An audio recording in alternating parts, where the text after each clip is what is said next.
Next अब हम start करेंगे चैप्टर नंबर 23 विच इज़ माइकोप्लाज्मास। इसमें हम पढ़ेंगे माइकोप्लाज्मा नमूनिया के बारे में।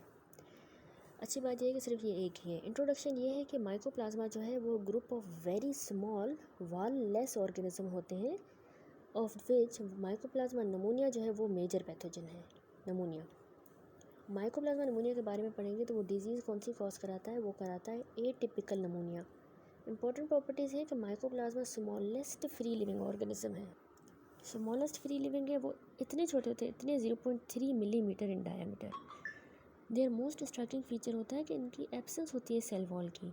कॉन्सिक्वेंटली माइकोप्लाज्मा पुअरली स्टेन होते हैं, जिसकी वजह से ग्राम स्टेनिंग में एंड एंटीबायोटिक्स जो कि इनहिबिट करती हैं सेल वाल की सिंथेसिस यानी पेप्टाइडोग्लाइकन की सिंथेसिस को जो इनहिबिट करती है एंटीबायोटिक्स जैसे कि पेनिसिलिन एंड सेफेलोस्पोरिन, वो इनके खिलाफ इनइफेक्टिव है क्योंकि सेल वाल ही नहीं है। आउटर सरफेस जो है इसका फ्लेक्सिबल सेल मेम्ब्रेन होती है, सेल वाल नहीं है, सेल मेम्ब्रेन है फ्लेक्सिबल। हैंस ये ऑर्गेनिज्म वो शेप एक्वायर करेंगे, variety of shapes. There is the only bacterial membrane that contain cholesterol जो कि स्टीरोल है, usually found in the eukaryotic cell membrane. Mycoplasma जो है वो ग्रो करते हैं in the laboratory on the artificial media, but they have complex nutritional requirement. ठीक है, इनकी न्यूट्रिशनल रिक्वायरमेंट कॉम्प्लेक्स है, इंक्लूडिंग सेवरल लिपिड्स। ये स्लोली ग्रो करते हैं और 1 हफ्ता एटलीस्ट इनको चाहिए होता है ताकि वो विजिबल कॉलोनीज बनाएं। कॉलोनी इसकी frequently has a characteristic fried egg shape की अपीयरेंस होती है with a raised centre and thinner outer edge. बीच से वो यूँ रेज्ड होगी, साइड से जो है थिन होगी, तो ऐसे अंडे की तरह की शेप अपीयर होगी, फ्राइड एग की तरह। पैथोजेनेसिस और एपिडेमियोलॉजी ये है कि माइकोप्लाज्मा नमूनिया जो कि पैथोजन है सिर्फ ह्यूमंस के लिए ट्रांसमिट होता है हमारे रेस्पिरेटरी ड्रॉपलेट्स के थ्रू। लंग्स में जो है ना ऑर्गेनिज्म रॉड शेप का होता है, rod shape with a tapered tip जो कंटेन करती है specific proteins that serve as a point of attachment to the respiratory epithelium. Respiratory mucosa invade नहीं होता, लेकिन सीलियरी मोशन इनहिबिट हो जाता है, सीलियरी मोशन, और नेक्रोसिस एपिथेलियम की हो जाती है। मैकेनिज्म जिससे माइकोप्लाज्मा नमूनिया कॉज कराता है इन्फ्लामेशन वो अनसर्टेन है। ये ऐसा करता है by producing hydrogen peroxide जो कंट्रीब्यूट करती है damage to the respiratory tract cells. Mycoplasma pneumonia को सिर्फ एक सीरोटाइप है और इसकी एंटीजेनिसिटी डिस्टिंक्ट है from other species of the mycoplasma. Immunity इसमें इनकम्प्लीट होती है और second episodes of the disease होती हैं, सेकेंड एपिसोड्स। माइकोप्लाज्मा नमूनिया के इन्फेक्शन के दौरान ऑटो एंटीबॉडीज़ बनती हैं against the red cells, cold agglutinins and brain, lung and liver cells. ठीक है, रेड सेल्स के खिलाफ, ब्रेन, लंग एंड लिवर के खिलाफ जो है ना ऑटो एंटीबॉडीज़ बनती है, कोल्ड एग्लूटिनिन कहेंगे उनको। ये ऑटो एंटीबॉडीज़ जो है ना वो इन्वॉल्व होती हैं एक्स्ट्रा पल्मोनरी मैनिफेस्टेशन में। जाहिर सी पहले बात है, पल्मोनरी में तो वो आउटसाइड द पल्मोनरी है, तो एक्स्ट्रा पल्मोनरी मैनिफेस्टेशन है। माइकोप्लाज्मा नमूनिया इन्फेक्शन वर्ल्ड वाइड होता है, इंक्रीज इंसिडेंस होता है इसका सर्दियों में ज़्यादा होता है। ये ऑर्गेनिज्म फ्रीक्वेंट कॉज है नमूनिया का यंग एडल्ट्स में और रिस्पॉन्सिबल है for the outbreak in a group with close contact जैसे कि फैमिलीज, जैसे मिलिट्री पर्सनल और कॉलेज स्टूडेंट्स में भी। ये एस्टिमेट हुआ है कि 10% इन्फेक्टेड जो इंडिविजुअल हैं वो नमूनिया गेट करते हैं, एक्चुअली गेट नमूनिया। मतलब माइकोप्लाज्मा नमूनिया अकाउंट करता है 5% और 10% ऑफ द कम्युनिटी एक्वायर्ड नमूनिया। ठीक है, कम्युनिटी एक्वायर्ड। अब हमें इसमें क्लिनिकल फाइंडिंग्स क्या मिलती हैं कि mycoplasma नमूनिया most common type of atypical नमूनिया है, मोस्ट कॉमन। ये फॉर्मली कहा जाता था प्राइमरी एटिपिकल नमूनिया, इसको कहा जाता था। Atypical pneumonia is also cause by Legionella pneumophila की वजह से, लीजियोनेर्स डिजीज़ जो हमने पढ़ी। क्लेमाइडिया नमूनिया से भी होता है एटिपिकल नमूनिया, और क्लेमाइडिया सिटाकी से भी होता है जो सीटाकोसिस कराता है, और कॉक्सिएला बर्नेटसी से भी होता है जो क्यू फीवर कराता है। वायरसेस जैसे कि इन्फ्लुएंजा वायरस और एडिनो वायरस, उनसे भी नमूनिया एटिपिकल नमूनिया होता है। ये सारे एटिपिकल नमूनिया के कॉजेज़ हैं। टर्म एटिपिकल का मतलब है कि कॉजेटिव बैक्टीरियम जो है ना वो आइसोलेट नहीं कर सकते on the routine media in the diagnostic laboratory, या फिर दैट द डिज़ीज़ जो है वो रिजेंबल नहीं करती न्यूमोकोकल नमूनिया के साथ। न्यूमोकोकल नमूनिया के साथ ये वाला एटिपिकल नमूनिया मैच नहीं करता, उसकी तरह का नहीं होता। और दूसरी बात ये कि हम इसको आइसोलेट नहीं कर सकते रूटीन मीडिया में, इसलिए हम इसको एटिपिकल नमूनिया कहते हैं। Onset of mycoplasma pneumonia gradual होता है, लेकिन ये बिगिन होता है विद नॉन प्रोडक्टिव कफ होती है, मतलब उसमें स्प्यूटम वगैरह नहीं होता, बलगम नहीं होता, नॉन प्रोडक्टिव। सोर थ्रोट हो रहा होता है या एयर कान में दर्द होता है। Small amount of whitish non bloody sputum produce होता है। कॉन्स्टिट्यूशनल सिम्टम में fever, headache, malaise, myalgia pronounce होते हैं।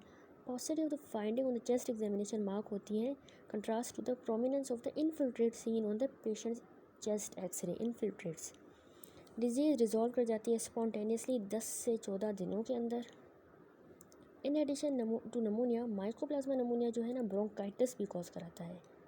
एक्स्ट्रा पल्मोनरी मैनिफेस्टेशन इसकी है स्टीवन जॉनसन सिंड्रोम, एरिदिमा मल्टीफॉर्म होता है, रॉनेट्स फिनोमेना, कार्डिक अरिदमियाज होती हैं, अर्थ्रेल्जियाज, हीमोलाइटिक एनीमिया और न्यूरोलॉजिक मैनिफेस्टेशन भी हैं जैसे कि गुलियन बारे सिंड्रोम। अब हम इसको माइकोप्लाज्मा को लैब में कैसे डायग्नोस करते हैं। डायग्नोसिस यूजुअली नहीं की जाती कल्चरिंग द स्प्यूटम से, नहीं की जाती। ये हफ्ता लग जाता है इसको कि ये कॉलोनीज़ बनाए स्पेशल मीडिया पे। कल्चर रेगुलर मीडिया का रिवील करता है सिर्फ नॉर्मल फ्लोरा। सीरोलॉजिक टेस्टिंग जो है वो मेन स्टे है ऑफ डायग्नोसिस। हम सीरोलॉजिक टेस्टिंग करेंगे। कोल्ड एग्लूटिनिन टाइटर ऑफ 1:1:8 और higher is indicative of recent infection, यानी कि इसमें कोल्ड एग्लूटिनिन टाइटर ये होगा 1:128 या इससे भी ज़्यादा होगा तो हम कहेंगे इसको कोई रीसेंट इन्फेक्शन हुआ है।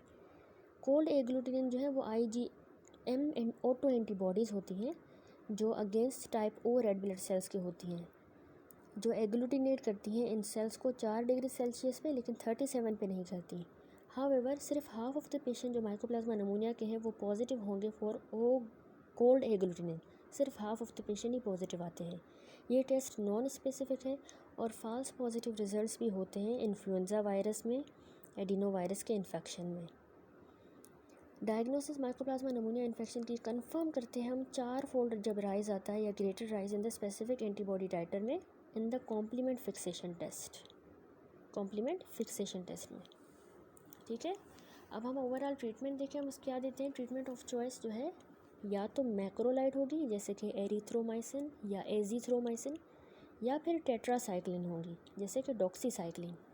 फ्लोरोक्विनालोन, लीवोफ्लॉक्सासिन भी यूज़ की जाती है, वो भी इफ़ेक्टिव है। ड्रग्स शॉर्टन कर देती हैं सिम्टम्स की ड्यूरेशंस को, आल्दो हमने जैसे पहले बताया कि डिजीज़ स्पॉन्टेनियसली रिजॉल्व हो जाती है। पेनिसिलिन्स जो हैं और सिफेलोस्पोरिन ये इनएक्टिव हैं क्योंकि ऑर्गेनिज्म को सेल वाल ही नहीं है, तो पेनिसिलिन और सिफेलोस्पोरिन कैसे काम करेंगे, ये नहीं करेंगे। प्रिवेंट कैसे करें, इसकी कोई वैक्सीन भी नहीं है और स्पेसिफिक प्रिवेंटिव मेजर भी नहीं है। अदर माइकोप्लाज्मा लास्ट टॉपिक है, माइकोप्लाज्मा होमिनिस जो है वो इम्प्लीकेट हुआ है as an infrequent cause of pelvic inflammatory disease PID, mycoplasma hominis से होता है। यूरिया प्लाज्मा यूरिया लाइटिकम जो है वो 20% of the non gonococcal urethritis cause कराता है। यूरिया प्लाज्मा डिस्टिंग्विश होते हैं फ्रॉम द माइकोप्लाज्मा कि इनकी एबिलिटी होती है कि ये प्रोड्यूस करें एंजाइम यूरिएज जो डिग्रेड करता है यूरिया को अमोनिया और कार्बन डाइऑक्साइड में। ठीक है, दैट्स इट, ये चैप्टर कंप्लीट हुआ। अब हम स्केचिंग की एक वीडियो देख लेते हैं माइकोप्लाज्मा नमूनिया पे, वॉकिंग ऑन थिन आइस। यहाँ पे एक पॉन्ड बना दिया है, माइकोप्लाज्मा को सेल वॉल नहीं होती इसलिए यहाँ पे इस तरह से दिखाया है, और उनको अपनी, और ये सेल वॉल के बगैर ग्राम स्टेन पे भी नहीं आता, लेकिन इसको अपनी सेल मेम्ब्रेन, प्लाज्मा मेम्ब्रेन अपनी होती है जिसमें कोलेस्ट्रॉल होता है, और ये स्टीरोल्स हैं वो उसको स्टेबल करते हैं और उसको फ्लेक्सिबल भी करते हैं। अब ये याद रखने के लिए एक गोल बनाया है जो सेल मेम्ब्रेन को बता रही है। बेंजीन तरह के इसमें 6 स्ट्रक्चर हैं। स्टीरोल जो है वो 4 रिंग स्ट्रक्चर होते हैं, इसलिए हमने 4 को हाईलाइट किया, इसलिए ये स्टीरोल लग रहा है। इसमें कोलेस्ट्रॉल मॉलिक्यूल ज़्यादा हैं जैसे कि माइकोप्लाज्मा सेल मेम्ब्रेन में होते हैं। सारे यूकेरियोटिक सेल में स्टीरोल्स होते हैं और इसीलिए इस बैक्टीरिया में भी है। अब माइकोप्लाज्मा नमूनिया इन्फेक्शन देखें तो ये एटिपिकल नमूनिया करवाता है, जैसे लेजियोनेला क्लैमिडिया नमूनिया कराता है।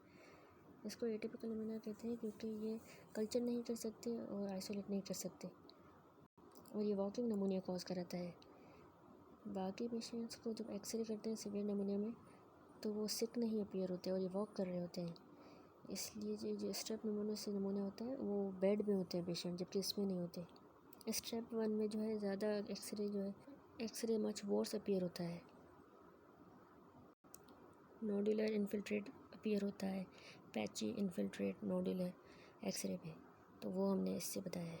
यहाँ पे एक रेफरी जो वॉक कर रहा है, वॉकिंग निमोनिया, ये यंग एडल्ट्स में ज़्यादा होता है, स्पेशली जो क्लोज़ कांटेक्ट में होते हैं, जैसे मिलिट्री रिक्रूट्स, वो यंग भी होते हैं और क्लोज़ कांटेक्ट में भी होते हैं, तो इसलिए यहाँ पे हमने जर्सी बना दी है इसकी।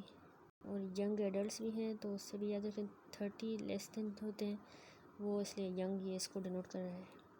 डायग्नोस हम इसको कैसे करेंगे, कल्चर नहीं करेंगे, इतना यूज़फुल नहीं है। और दूसरे अच्छे टेस्ट जो है उसमें हम 1 या 2 वीक जो माइकोप्लाज्मा का इन्फेक्शन होता है तो IgM डेवलप करते हैं पेशेंट कोल्ड टेम्परेचर में, जो इनको कोल्ड एग्लूटिनिन कहते हैं। ये 50 to 70% के पेशेंट में होते हैं, इसलिए ये सेंसिटिव नहीं है इतने, लेकिन इनको टेस्ट करना चाहिए। अब इस कोल्ड एग्लूटिनेशन या RBCs की क्लम्पिंग कोल्ड वेदर में जो होती है उसको याद करने के लिए यहाँ पे हमने ये RBC को क्लम्प कर दिया है स्नो के साथ। IgM जो है वो पेंटामर होते हैं, वो स्नोफ्लेक्स की तरह होते हैं, इसलिए ये स्नोफ्लेक दिखाई। IgM कॉज कर रहा है agglutination of the RBC cold में। इससे लाइसिस हो जाती है रेड ब्लड सेल की। माइकोप्लाज्मा की कल्चरिंग नहीं करते, लेकिन आइसोलेट करने के लिए माइकोप्लाज्मा के लिए कौन सा मीडिया यूज़ होता है, तो वो है ईटन सागर हम यूज़ करते हैं। इससे याद रखें, डोंट ईट ऑन आइस।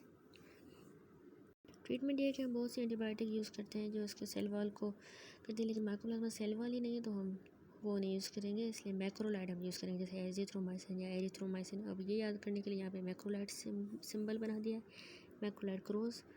और ये जो गेम को चेक कर रहे हैं, दैट्स इट, ये कंप्लीट हुआ।